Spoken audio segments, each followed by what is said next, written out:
প্রত্যেককে জানাই স্বাগতম।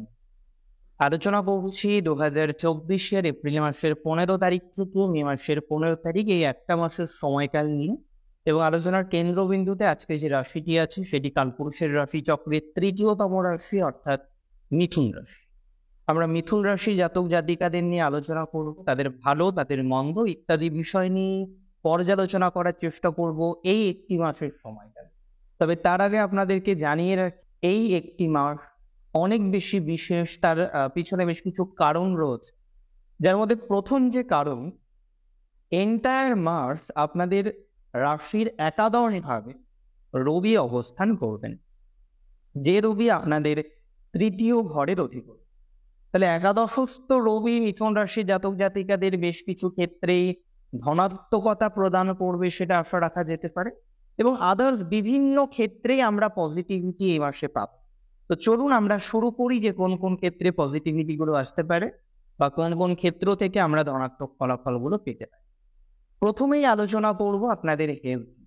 মিথুন রাশির জাতক জাতিকাদের হেলথের বর্তমান কন্ডিশন কিছুটা ভালো, আবার কিছুটা খারাপ। কেন ভালো? তার কারণ হচ্ছে নিচভঙ্গ রাজযোগের একটা প্রভাব আপনারা বর্তমানে পাচ্ছেন। কিন্তু যেহেতু রাষ্ট্রাধিপতি নিচস্থ এবং নিশ্চিতভাবেই দশম ঘরের সাথে অ্যাটাচ, অনেকের ক্ষেত্রে হচ্ছে এটা কি কিছু মেডিকেশনের কানেকশন আছে, কিছু মেডিকেল ট্রিটমেন্টের কন্টিনিউশন চলছে, এবং ঠান্ডা লাগার প্রবণতা কিংবা অ্যালার্জি রিলেটেড প্রবলেমের প্রবণতাও কিন্তু অনেকের ক্ষেত্রে বৃদ্ধিপ্রাপ্ত হচ্ছে। তবে এটা তো নিশ্চিত যে মিথুন এক্সট্রিম নেগেটিভ হেলথ কন্ডিশনে নেই। টুকটাক কিছু ভোগান্তি হচ্ছে এবং যেটা দীর্ঘমেয়াদী হচ্ছে। যে ভোগান্তিগুলো শুরু হচ্ছে সেগুলো কনস্ট্যান্টলি চলছে। সহজের রিকভারিটা আপনি পাচ্ছেন না, যেটা আপনার একটা অন্যতম সমস্যার কারণ বলে আমি মনে করি।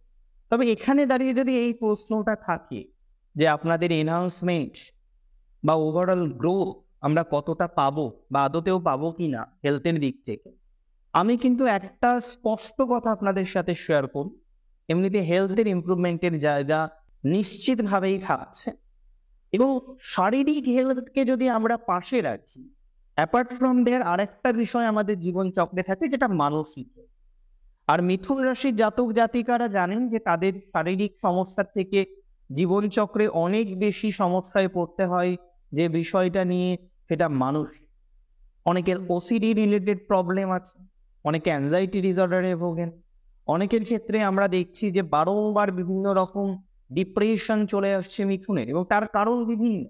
কোনো ক্ষেত্রে ফ্রেন্ডশিপ আপনার ডিপ্রেশনের কারণ, কোনো ক্ষেত্রে অফিসিয়াল প্রবলেম আপনার ডিপ্রেশনের কারণ, আবার কোনো ক্ষেত্রে ফ্যামিলি বা ফাইন্যান্স আপনার ডিপ্রেশনের কারণ। কিন্তু যে বিষয়টাই হোক না কেন, ডিপ্রেশন জনিত সমস্যা একটা ফেস করতে হচ্ছে যদি রাশিটি আপনার হয়ে থাকে মিথুন। মিথুন রাশির জাতক জাতিকাদের ক্ষেত্রে আমরা আশা রাখি যে এই মাসটিতে যেহেতু পঞ্চমপতির একাদশস্থ অবস্থান থাকবে এবং প্রথমেই সে রবি যুক্ত হয়ে নেগেটিভ ফলাফল দেওয়া শুরু করবে না। তার অন্যতম কারণ হলো, যখন একাদশ ভাবে শুক্র পদার্পণ করবেন তখন অলরেডি রবি কিন্তু 10 ডিগ্রিকে অতিক্রম করেছেন। তো কোথাও যেন গিয়ে কয়েকটা দিনের ডিস্টারবেন্স তো ডেফিনেটলি আপনাদের মানসিক স্তরেও থাকবে। কিন্তু ম্যাক্সিমাম টাইমটা যদি আমরা আলোচনা করি, এবং আমরা কিন্তু লক্ষ্য করতে পারবো মোটামুটি 24 তারিখ, আরো 5 দিন ধরা যাক, মানে 29 তারিখ পর্যন্ত এপ্রিলের যে কন্ডিশন থাকবে, তাতে মেন্টাল কন্ডিশনের ইমপ্রুভমেন্টই আমরা এক্সপেক্ট করতে পারি। হ্যাঁ, তারপরে কয়েকটা দিন, কয়েকটি দিবস নো ডাউট প্রবলেম আছে, মানসিক স্তরে ভোগাবে এবং তার প্রভূত পরিমাণের সমন্বয় লক্ষ্য করা যাচ্ছে। What next? এর পরের যে বিষয়বস্তু আছে সেটা আরো বেশি গুরুত্বপূর্ণ বলে আমার মনে হয়। আরো অনেক বিষয়কে পর্যালোচনা করে আমরা সিদ্ধান্ত নেব যে প্রপারলি ইনভেস্ট কোথায় করা যেতে পারে। যেহেতু সেকেন্ড হাউসে একটি বিশেষ দৃষ্টি থাকছে রাহু, যদিও দেখুন রাহুর দৃষ্টি হিসেবে আমরা অ্যাসপেক্ট থেকেই গুরুত্ব দিই এবং রাহুর পঞ্চম নব অ্যাসপেক্টকে আমরা কাউন্ট করি, যেখানে রাহু 24 তারিখের থেকে 23 তারিখের পর থেকে মূলত অঙ্গারক যোগ তৈরি করবেন মঙ্গলের সাথে, এবং এন্টায়ার 15 তারিখ পর্যন্ত মে মাসের এই কম্বিনেশন কন্টিনিউ হবে। তো কোথাও যেন গিয়ে ফাইন্যান্সিয়াল বিভিন্ন রকম ইনভেস্টমেন্ট করার আবেগ বা পর্যায়ক্রম বা সংযোগ, সেটা কিন্তু আমরা তৈরি হতে দেখব। এখানে আপনি যদি আমাকে প্রশ্ন করেন যে হ্যাঁ তৈরি হলো, তাহলে ইনভেস্টমেন্ট কি করা যাবে কি করা যাবে না, এর স্পষ্ট বা স্পষ্টীকরণে যদি আমরা পৌঁছাই, তাহলে আমি মনে করি ইনভেস্টমেন্ট করা যাবে, ইনভেস্টমেন্ট করা যায়, ইনভেস্টমেন্ট থেকে ভালো ফলাফল এক্সপেক্ট করা যাবে। এবং প্র্যাকটিক্যালি বলতে হলে মিথুন রাশির জাতক জাতিকাদের কিছু ইনভেস্টমেন্ট জনিত ভালো ফলাফলও আমরা পাবো। প্রশ্নটা কিন্তু খুব গুরুত্বপূর্ণ এবার, সেটা হলো যারা সেলফ প্রফেশনে আছেন এবং নিশ্চিতভাবে শেয়ার মার্কেটে আছেন, যারা শেয়ার মার্কেটে আছেন ইনভেস্টমেন্ট করতে পারেন, খুব অসুবিধাজনক জায়গা দেখছি না। তবে আবেগ দ্বারা তাড়িত হয়ে বা প্রভাবিত হয়ে ইনভেস্টমেন্ট করা যাবে না। আপনি যে জ্ঞান অর্জন করেছেন সেই জ্ঞানের সঠিক বিন্যাসে পজিটিভিটি আসবে, আবেগ দ্বারা পরিচিত হয়ে কিন্তু সমস্যা আসবে, সেটা সমস্যা। তাই আমি মনে করি ইনভেস্টমেন্টের ক্ষেত্রে শুধুমাত্র আপনার ব্রেন মস্তিষ্ককে ইউজ করা ভালো, আবেগ বা অন্যান্য বিষয়কে না করুন। কোনো ইনভেস্টর যার কথায় প্রলোভিত হয়ে আপনি কিছু ভুল ইনভেস্টমেন্ট করতে পারেন। তো আমি মনে করি সেই ধরনের ইনভেস্টমেন্ট করার ক্ষেত্রে আপনাকে সতর্কতা নিতে হবে এবং যে কোনো ধরনের প্রলোভনে পড়া যাবে না, বা এমন কারোর কাছে ইনভেস্টমেন্ট করা যাবে না যাকে আপনি সঠিকভাবে চেনেন না, শুধুমাত্র কয়েকটা দিনের পরিচয়, কিন্তু আপনি ইনভেস্টমেন্ট করে দিলেন। এই বিষয়গুলো করলে কিন্তু নানা রকমের জটিলতা বা সমস্যা উভয়ই আসতে পারে, তেমন সম্ভাবনা কিন্তু আপনাদের রয়েছে। সো এই বিষয় থেকে আমাদের সতর্কতা বা সাবধানতা উভয়ই গ্রহণ করতে হবে। ফার্দার আমরা যদি প্রসিড করি, ফার্দার যদি আমরা আলোচনার মধ্যে প্রবেশ করি, এবং ডেফিনেটলি যে বিষয়টি নিয়ে এবার আমাদেরকে চর্চা করতে হবে সেটি হলো যারা ক্রিয়েটিভ লাইনে আছে। আর আমি মনে করি মিথুন রাশি মানেই ক্রিয়েটিভ, হয় কমিউনিকেশনাল স্কিল প্রচন্ড বেশি থাকে, নয় কোনো রকম ক্রিয়েটিভ দক্ষতার বিন্যাস হয়, কোনো না কোনোভাবে তার সৃজনশীলতার বহিঃপ্রকাশ আসার মতো অবকাশ, সেটা আমরা লক্ষ্য করি যদি রাশিটি আপনার হয়ে থাকে মিথুন। মিথুনের 3 নক্ষত্রের মধ্যে পুনর্বসু হোক বা ওদিকে আদ্রা হোক বা মৃগশিরা হোক, 3 নক্ষত্রের 3 ধরনের বৈশিষ্ট্য, 3 ধরনের গণ, 3টি রুলিং প্ল্যানেটও আলাদা। তো এখানে মনে করি আমি মৃগশিরা নক্ষত্রের ক্ষেত্রে যারা ড্যান্সিং এ আছেন, সিঙ্গিং এ আছেন, যে কোনো আর্টিস্টিক নেচারের সাথে ইনক্লুডেড রয়েছেন, তাদের ক্ষেত্রে প্রভাবটা অনেকটা পজিটিভ দিকে যাবে। একটাই শুধু কথা বলবো, ধৈর্য শক্তিটাকে বৃদ্ধি করতে হবে। চট জলদি ডিসিশন নেওয়া, কয়েকদিন শুরু করলাম, করার পর হচ্ছে না বলে ছেড়ে দিলাম, এই মেন্টালিটিটা বন্ধ করার চেষ্টায় থাকতে হবে। এবং আমি মনে করি যদি স্থিরতা রেখে কন্টিনিউ করতে পারেন, জয় আপনার নিশ্চিত।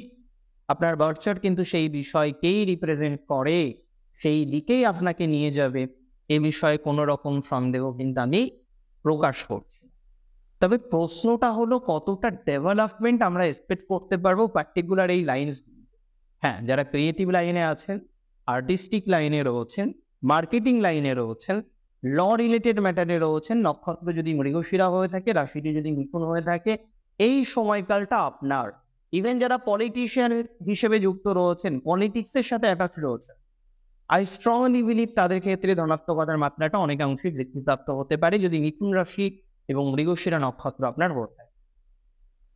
আদ্রার ক্ষেত্রে আপনারা এমনিতেই জানেন খুব স্ট্রাগলিং লাইফ, এবং তার থেকেও আদ্রা নক্ষত্রের বড় সমস্যাটা কি জানেন? সেটা হলো আপনাদের প্রচুর পরিমাণে পরিশ্রম করা জীবনে, এবং সেই তুলনায় সাকসেসের জায়গাটা অনেক কম।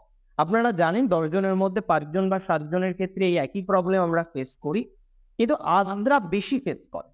কনস্ট্যান্টলি একই ধরনের প্রবলেম বারংবার আসে। আপনি গ্রো করার চেষ্টা করছেন, আপনার বাধা চলে আসে। আপনি চেষ্টা করছেন নিজেকে আরো ফ্লারিশ করার, আপনার বাধা চলে আসলো। আপনি বিঘ্নের মধ্যে পড়ে গেলেন, আর ইটস কন্টিনিউয়াস ভাবে ঘটে। তো যেটা একটা সমস্যা বলে আমার মনে হয়, বিশেষ করে আদ্রা নক্ষত্রের ক্ষেত্রে, যদিও পুনর্বসুর মধ্যে যারা টিচিং প্রফেশনে আছেন, যারা শেখানোর সাথে যুক্ত, যারা মেকআপের সাথে যুক্ত রয়েছেন, যে কোনো ধরনের লার্নিং অ্যাটাচ করে যারা কন্টিনিউ করছেন, মিথুনের পুনর্বসু যদি আপনি হয়ে থাকেন, পজিটিভিটি আছে, অনেকে নতুন লার্নিং তৈরি করতে পারেন। Some occult education may be connected with you, কিছু অকাল্ট এডুকেশনের কম্বিনেশন আমরা লক্ষ্য করতে পারছি। সর্বোপরি একটা আপলিফমেন্ট, সর্বোপরি একটা ধনাত্মকতার জায়গা, সেটা কিন্তু আমরা মিথুন রাশির ক্ষেত্রে পাবো, এবং এটা নিয়ে কোনো রকম সন্দেহ আমি অন্তত প্রকাশ করছি না, সন্দেহের অবকাশও কিন্তু নেই। What next? এর পরের কম্বিনেশন, এর পরের কম্বিনেশন হলো সার্ভিস। অনেকেই প্রশ্ন করে সার্ভিস কি পেতে পারি, সার্ভিস পাওয়ার কি জায়গা আছে? এক কথায় যদি বলতে হয়, ইয়েস, সার্ভিস প্রাপ্তির মতো সমন্বয় তৈরি হচ্ছে মিথুন। অনেকের ক্ষেত্রেই গভর্নমেন্ট জবের পসিবিলিটিসও বাড়বে। গভর্নমেন্ট জবের ক্ষেত্রে ইম্পর্টেন্ট হাউস কি জানেন? সেটা হলো নিশ্চিতভাবেই ষষ্ঠ, একাদশ, দশম, এবং তার সাথে রবি, তার সাথে চন্দ্র, তার সাথে অনেক ক্ষেত্রে জুপিটার, মঙ্গল, এই সমস্ত প্ল্যানেটের কানেকশন। মঙ্গল কানেক্টেড হলেই সেখানে সামরিক বাহিনী ইত্যাদি ইত্যাদি বিষয়ের কম্বিনেশন আসবে, সেটা যেমন স্বাভাবিক। জুপিটার বা ভিনাসের কম্বিনেশনে ব্যাংকিং সেক্টর বা ইত্যাদি ইত্যাদি বিষয়ের ক্ষেত্রেও ধনাত্মকতা বৃদ্ধি প্রাপ্ত হবে, সেটা নিয়েও কোনো ডাউট অন্তত আমার নেই। বাট প্রবলেম একটা আছে।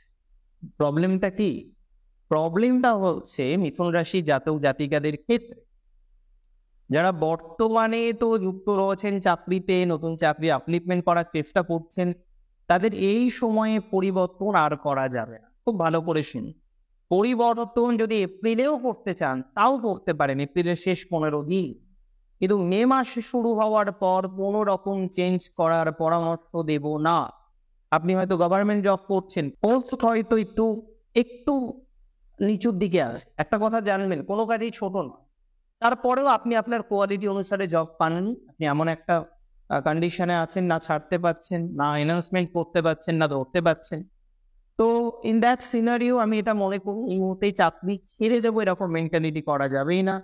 আপনার প্রফেশনাল লাইফে যদি ডিস্টারবেন্সও আসে, আপনার প্রফেশনাল লাইফে যদি আপনাকে ডিমোশনও করিয়ে দেওয়া হয়, চাকরি ছেড়ে দেবো দিয়ে নতুন কিছু পেয়ে যাবো ইমিডিয়েট ভাবে, এই ধরনের ডিসিশনগুলো বাদ দিতে হবে। I strongly recommended to continue that profession যেখানে আপনি বর্তমানে অ্যাটলিস্ট আছেন।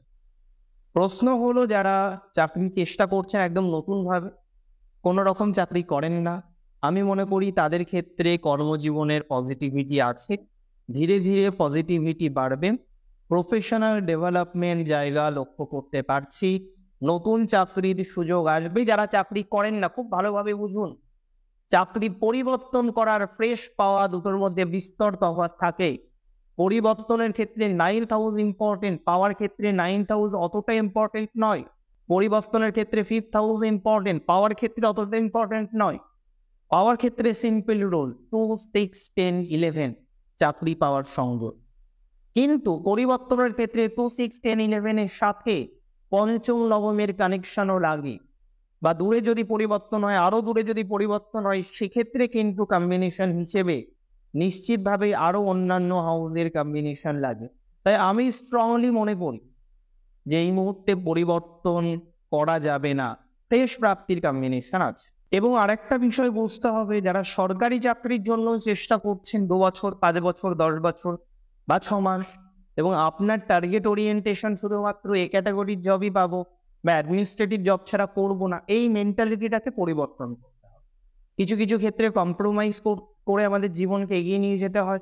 এমনিতে মিথুনের ক্ষেত্রে কিন্তু যা কম্বিনেশন তৈরি হচ্ছে, গভর্নমেন্ট জব প্রাপ্তির কম্বিনেশন বাড়বে এবং ডে বাই ডে এটা ইনক্রিজ করবে বলে আমি মনে করি। 1 জুনের পরে আমরা আরো পজিটিভিটি পাবো।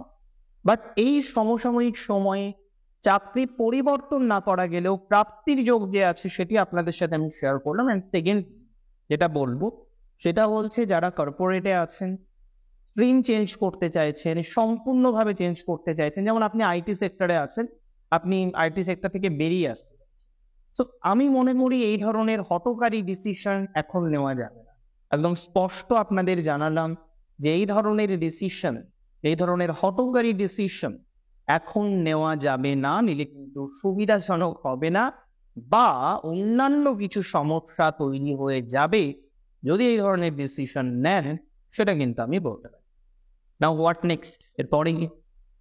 হ্যাঁ, এরপরেও অনেক বিষয় আছে to understand and to know. কি বিষয়? প্রথমেই বলি, আপনাদের প্রভূত পরিমাণে এনহান্সমেন্ট সেটি কিন্তু গ্রো করতে চলেছে বা সেটি বাড়বে। কোন ক্ষেত্রে বাড়বে? যারা কানেক্টেড রয়েছেন বা যুক্ত রয়েছেন যে কোনো ধরনের বিজনেসের সাথে। কবে পর্যন্ত বাড়বে? দেখুন, প্রথম 15 দিন, এপ্রিলের 15 থেকে মে মাসের 1 তারিখ পর্যন্ত বিজনেসের জায়গা ভালো চলবে এবং আমি মনে করি এই সময় নতুন কিছু অ্যাটাচমেন্ট করা, নতুন কিছু শুরু করা, সেগুলো আপনার জন্য কিন্তু ধনাত্মক হবে। তবে 1 মের পরে যে সিচুয়েশন থাকবে সেটা কিন্তু ইনিশিয়ালি ডিস্টার্বিং। 15 দিন মানে এপ্রিলের শেষ 15 পজিটিভ হলেও মে মাসের প্রথম 15 দিন কিন্তু ডিস্টার্বিং হবে বিজনেসের ক্ষেত্রে।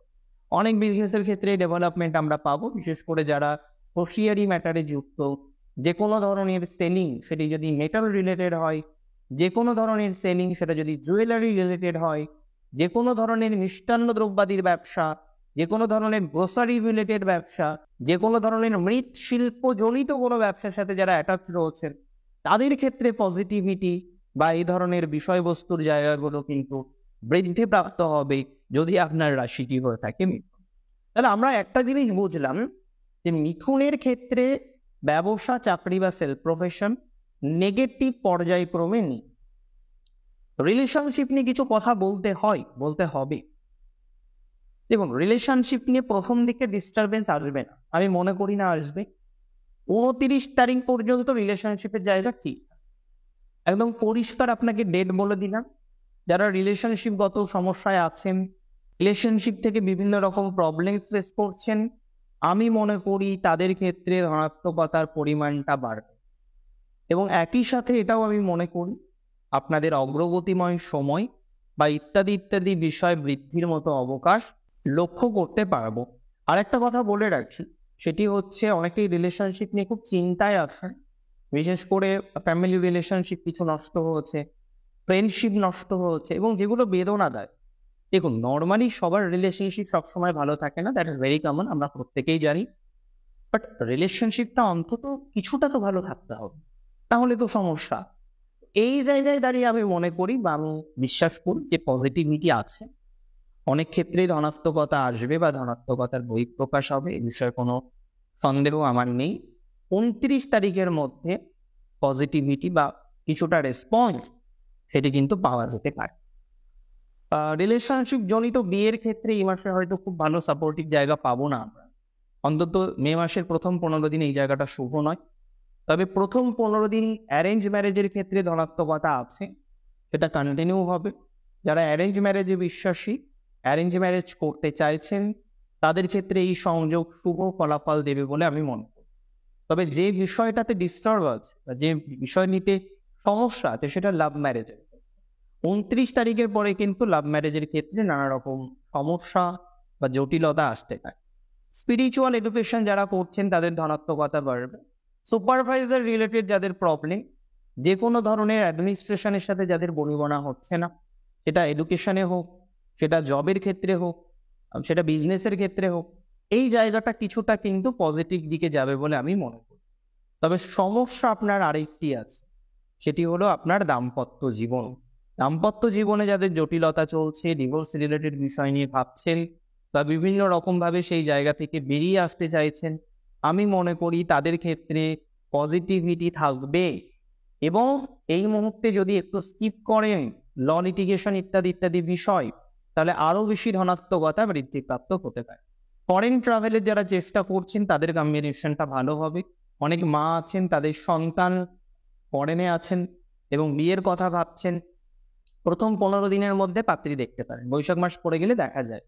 আরেকটা কথা আমি বলে রাখবো, সেটি হচ্ছে যারা চাইছেন যে কোনো না কোনোভাবে আপনার স্থান পরিবর্তন করতে, আপনার বাসস্থান পরিবর্তন করতে, একটা ফ্ল্যাট নিতে বা একটা বাড়ি নিতে, দেখুন অবশ্যই নেবেন। এই ক্ষেত্রে আমি বলবো বার্থ চার্ট অ্যানালাইসিস করে সিদ্ধান্তটা নিলে অনেকটা পজিটিভিটি বাড়তে পারে, বা বার্থ চার্ট অ্যানালাইসিস করেই সিদ্ধান্তটা আপনার নেওয়া উচিত হবে। আর বাকি বিষয়গুলো আমি বিভিন্ন রকম ভাবে আলোচনা করলাম। আশা রাখি আজকের অনুষ্ঠান আপনাদের ভালো লাগবে, বিভিন্ন বিষয়ে তথ্য আপনাদের কাজে আসবে বলে আমি মনে করি। আজকের অনুষ্ঠান এখানেই শেষ করছি। অনেক ভালো থাকুন আপনারা। শ্রী গণেশ অনেক কল্যাণ করুক। জয় শ্রী গণেশ।